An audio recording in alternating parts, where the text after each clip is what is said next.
بسم اللہ الرحمن الرحیم۔ اللہ کے نام سے شروع جو بڑا مہربان نہایت رحم فرمانے والا۔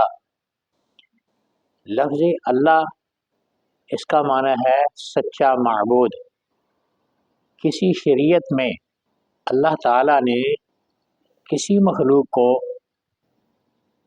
کسی کو سجدہ کرنے کا اپنے سوا حکم نہیں دیا۔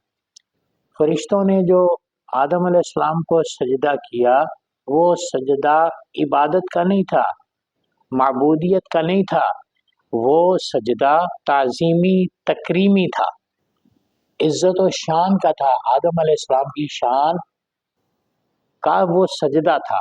حضرت یوسف علیہ السلام کے بھائیوں نے جو سجدہ کیا وہ بھی سجدہ تعظیمی تھا۔ عبادت کا سجدہ اللہ نے اپنے علاوہ کسی کے لیے کسی شریعت میں رواج نہیں رکھا۔ یہ لفظ اللہ ہی ہے کہ جب مسلمان نماز شروع کرتا ہے تو کہتے ہیں اللہ اکبر۔ اسی لفظ اللہ کی کبریائی کا اعلان اپنی زبان سے نماز کے شروع میں کیا جاتا ہے۔ جب رکوع جاتے ہیں تو پھر بھی اللہ اکبر کہا جاتا ہے، اور جب سجدے میں جاتے ہیں تو پھر بھی اللہ اکبر کہا جاتا ہے۔ یہی اللہ اکبر کی صدائیں مسلمان کفار کے مقابلے میں بلند کرتے ہیں تو کامیابی اور فتح نصیب ہوتی ہے۔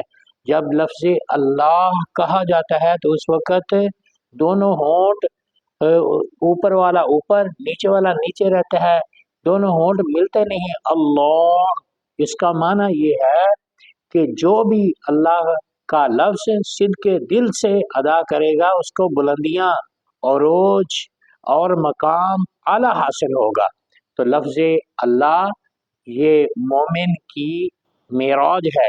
لفظ اللہ یہ اللہ تعالیٰ کی ذات کا اسم اعظم ہے کہ جو اسم اعظم کا ورد کرنا چاہے وہ اللہ کو ذکر میں لائے، اسے ہر طرف پھر اللہ ہی کے جلوے نظر آئیں گے۔